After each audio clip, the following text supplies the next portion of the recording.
How do you set up a cleaning business whilst working a 9 to 5 job? So I asked myself this exact same question about 8 or 9 years ago. I was working full-time back then, but I knew I wanted to go all in with my cleaning business.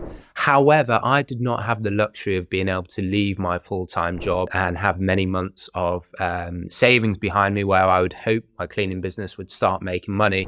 I knew that when I left my job, I would need to be making money through my cleaning company to pay for my living expenses. So I eventually got to the position where I set up and grew my cleaning business to a stage where it was making the same amount of profit each month that I was making from my full-time job. And it was at that stage that I jumped ship and went all in with my cleaning business. So in this video, I want to tell you exactly how to get to that position and the key things we need to look at before we can make that move. So firstly, day-to-day operations. This is something we need to think very, very carefully about. So this is really referring to, the day-to-day management of your cleaning business. Essentially, you have two sides. You have the clients on one side and you have the cleaners on the other side. So with the clients, you need to be able to communicate with clients, maybe existing clients in your calendar. Maybe they're getting in touch with you because they want to change the start of the cleaning half an hour. Or maybe there's another client that wants you to clean a specific room in that way. Or maybe you have got new client inquiries coming in and they're asking for pricing information. So you need to think of how do we manage the client side of the business whilst working the 9 to 5. On the other side, we have the cleaners. So if a cleaner goes to a job, for example, maybe there is far more that's required to be done than the time allocated. So what do they prioritize? Do they stay on? They need to obviously get in touch with you to find out exactly what needs to be done. Similarly, maybe you are looking to recruit new cleaners. So cleaners are applying to your company. Maybe you're trying to interview them. How do you manage all the cleaner side of the business as well? So the first question to ask is whether you are able to take phone calls during the day, alongside your main day job. Because obviously in this current environment where working from home is fairly common, many people get in touch with me and tell me, yes, I can take the occasional call. Obviously, I can't be on the phone all day, but my day job allows me to take the odd call. And if that's you, then that's a really great position to be in, particularly on the client side, because when you have new potential clients asking about your services, if you can get them on the phone, you're far more likely to close that new potential client to a booked client in your calendar than if you're doing it by email alone. So if you can take phone calls from new prospective clients, that's a great position to be in. Similarly, let's say if for an existing client of yours, if they're making a complaint or maybe they're unhappy with something in particular, it's far better to do this over the phone and diffuse the situation than trying to do it by email. So if you have the option of taking calls, the occasional call during the day, that's a fantastic position to be in. If you don't, let's say maybe you're not working from home, maybe you're out doing some shift work or something, you don't have access to your phone. So this is obviously, not as ideal as being able to be available to take calls and make calls, but it is not the end of the world at all. And this was actually my position when I was setting up my cleaning business. I wasn't able to take calls during the day. So if that is the case, that you need to be able to communicate with your clients and communicate with your cleaners, not by phone call, but by other means. So the two primary ways of doing this are by email and text message. And with both these cases, obviously, the quicker you can get back to the people, the better the end result, really. But you can communicate and you can set up and you can grow your cleaning business by primarily using emails and text messages. So let's think about it firstly on the client side. So if we know that we cannot really take phone calls during the day, we need to think about how do we communicate with our existing clients. So generally, email is really like the primary non-urgent channel that people use to say communicate, some additional requirements, or, can you ask the cleaner to do X, Y, and Z, or could you ask this person to come back and, start half an hour later than scheduled. So generally for non-urgent requests, Email is absolutely fine. So let's say you are out at work, you can't take calls, but you feel your phone ping or vibrate when there's an incoming email. You can obviously check your email, and when you have a moment, email them back without having to get on the phone and speak to them. So email is generally fine. Obviously, a more urgent request or requirement, text can be better. People will respond to text quicker. You can often resolve problems that much quicker over text message. So that's the way to think about your existing clients, how you manage with your existing clients. Obviously, there will be the occasional issue where you will need to get on the phone with the client. And if that's the case, you can simply text the client and say, I'm just tied up on a few things at the moment. I'll call you as soon as possible. And then you can, maybe find a few minutes in your day to actually make that call. But that is the way that you look at managing your existing client base. What about new prospective clients getting in touch with you? So this is where we need to take a little bit of a step back and think about how clients get in touch with us to try and book service or get some further information. So 9 times out of 10, today's day and age, people will go to your website, and if they see, for example, a phone number, very, very, a large phone number in the head of your page, lots of click to call buttons, that is going to, initiate more people to call you rather than to maybe message you or to send an online form. So if you're able to take calls, then that's the best way to do it, because as I said, the best way to get a new interested client or new potentially interested client in your services and into your calendar is by getting them to give you a call and you to run through your service and actually book them and close them there and then on the phone. If that is not possible, then what we need to do is we need to try and promote prospective clients to get in touch with us by email or text. So we probably need to de-emphasize the phone number on our website. Maybe we remove it from the header, maybe we make it smaller, maybe we make a more prominent call to action button be, fill in this form to get some further information. If you do that, you will obviously get more people filling an online form or maybe texting you. And once that comes in, again, you should get an email notification if you're correctly set up. And then you can either email that client back, or ideally you want to text that client back. Again, a text tends to get a much higher open rate than an email. You'll get people getting back to you far more quickly as well. So the close rate of getting a potentially interested client into your business as a booked client is going to be far higher.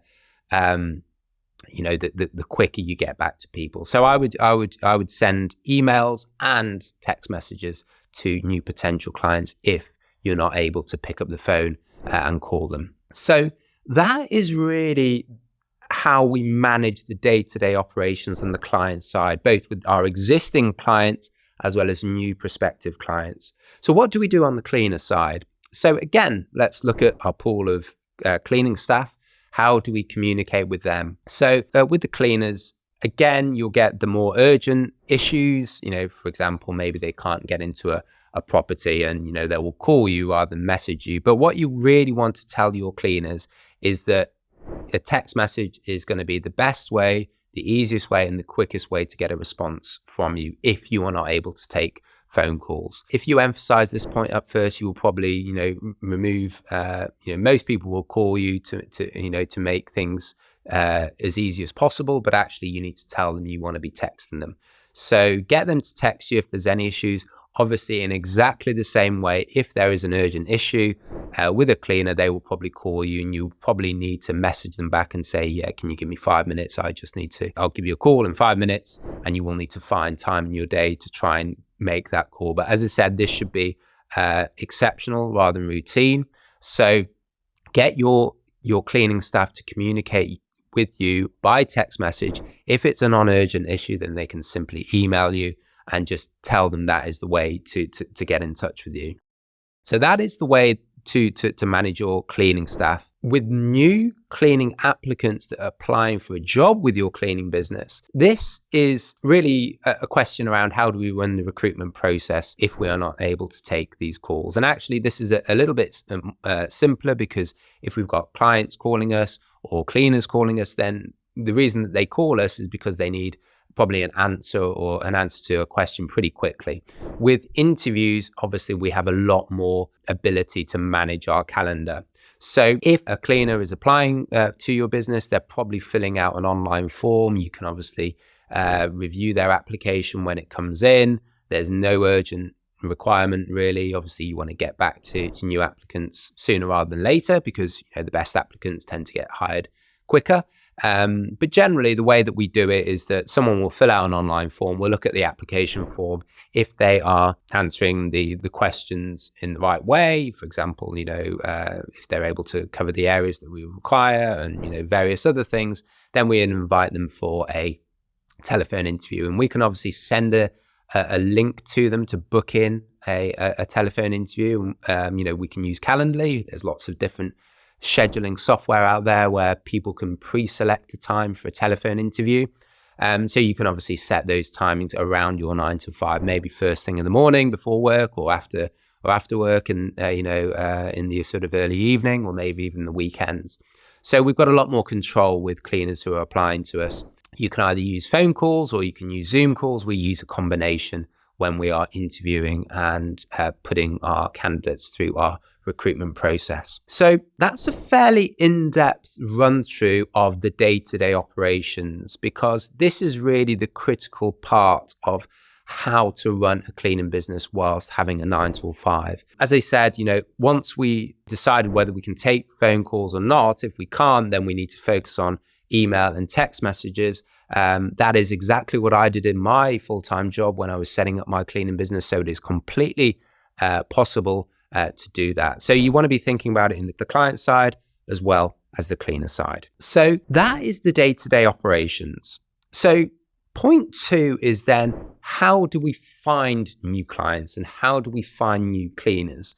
And this is really a question about how do we market our business? How do we find new clients? How do we advertise our new clients, assuming that we have no time in the day to be able to do this? And in exactly the same way, how do we find new cleaners and how do we get new cleaners to apply to our company, again, without requiring us to do much during the day?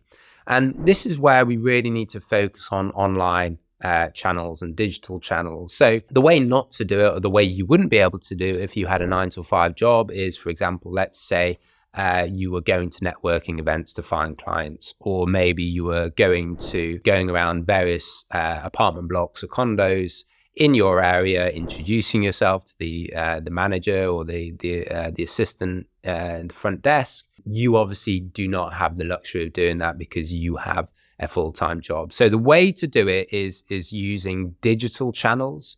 So with client marketing, it would be setting up things like, Google ads. It would be things like setting up Google local service ads. You could also put a bit of money into some of the pay-per-lead platforms like Bark and Thumbtack. But obviously, as I've talked about on other videos on my channel, those two can be great, but you do need to get back to those new leads pretty quickly. So if you don't have that flexibility in your business, then you probably want to be looking at other channels. But really, you want to focus on digital channels. You can't be going out handing flyers or networking events during the day. You have to rely on online digital channels, drive those people to your website, get those people to fill out a form, and then wait for those inbound pricing requests to come through. And then when they ping through on your phone, you feel it on your in your phone vibrate, then you can obviously pick up the phone and respond to that client by text message or by email, assuming you cannot pick up the phone for them. So for client acquisition, you need to focus on digital channels. In exactly the same way with recruitment, the number one place to find cleaning applicants is Indeed.com. It is essentially what Google is for finding new clients. Most of your new cleaners will come through Indeed. So you create a job ad, you send those candidates to an online application form that they fill in. Once that comes to you, then obviously it comes to your email. You can review that and you can schedule in an interview. As I said a few minutes ago, you can send a Calendly link or a scheduling link to arrange a call outside of those times, where you're unavailable to take calls. So point 2 is, how do we find new clients and how do we find new cleaners? We need to focus on digital or online channels. So once we have 1 and 2 in place, once we know how to manage day-to-day operations, once we know how to bring in new cleaners and new clients, we essentially got the building blocks for growing our cleaning company. So that takes us on to point 3, and that's introducing a virtual assistant or office manager into your business. And this is when things will really start to grow in your business. If you can find someone to help with your day-to-day operations, you obviously as the business owner, you're working your 9 till 5, you do not have a lot of spare time in your day. So if you can spend most of that spare time that you have on how do we grow our business rather than how do we run the day-to-day operations, that will enable your business to grow that much more quickly. So the way that I did it in my business is that really, as I said, in my, when I was working my 9 till 5, I wasn't able really to take phone calls. So, what we used a telephone messaging company where we would divert phone calls to this telephone messaging service. They would simply take a message and they would email that message to my inbox. I would then pick up the email and then I could obviously follow up with the client, maybe send them a text message or send them an email. So that would navigate the need for me to take phone calls. A lot of these companies, they will charge a per minute or a per phone call fee, pay as you go system, and that can work well. Obviously, the limitation with that is that they don't really have the experience or expertise to be able to answer any particular questions that client might have. So, if a new client is asking for a quote, the telephone messaging company really, all they'll be able to say is, this client is looking for a quote. They have a 4-bedroom, 3-bedroom, 3-bathroom property. They want it done bi-weekly. Can they get a price for that? Ideally, you would get, you'd be able to answer any questions. You'd be able to give them pricing information. And obviously with that information, the client is far more likely to book there and then. But starting out, this is a much better option than simply having phone calls that are unanswered. And that is exactly the way that I started. The next stage from that is that if you have the ability to bring on a virtual assistant into your business who can answer those questions directly on the phone and give pricing information, that is going to be just, taking your business to the next level, because then, in theory, you could get your virtual assistant to book that client into the calendar rather than simply using a telephone messaging service and then having the delay of you then following up with the client. Having a virtual assistant who is able to answer those questions there and then is going to be far more beneficial for you in terms of bringing on new clients into your business. So if you get to that position, I talk about how to hire the VAs into your business on other videos on my channel, but Upwork and Fiverr are 2 examples. These are freelancer websites where you get lots of virtual assistants, both domestic and overseas, offering out their services. So those would be 2 of the platforms that I would focus on to begin with. So one of the beauties of having a full-time job while setting up the business is that you do have funds, you do have income, hopefully some spare income to be able to invest in this. And if that's the case, then maybe you can take some of your income from your full-time job to pay for this virtual assistant, and they will be able to take phone calls, they'll be able to answer questions, and in theory, they could then potentially manage your existing clients and cleaners in your business as well. So I often see this following problem come up because a lot of people know that if you have a full-time job, then ideally you want a virtual assistant. And I talk a lot about getting admin staff into your business to help you run your business, run particularly the day-to-day operations in your business, because your time as the business owner is best spent working on your business rather than in your business, and that is how you're going to grow that much more quickly. However, you do not want to jump the gun too quickly on this. So let's say you set up the business today and then in a week's time you've hired your virtual assistant. The issue with that is that you will not be able to train your virtual assistant on how to manage all these day-to-day operations in your business because your business is so new and you probably as the business owner don't even know it.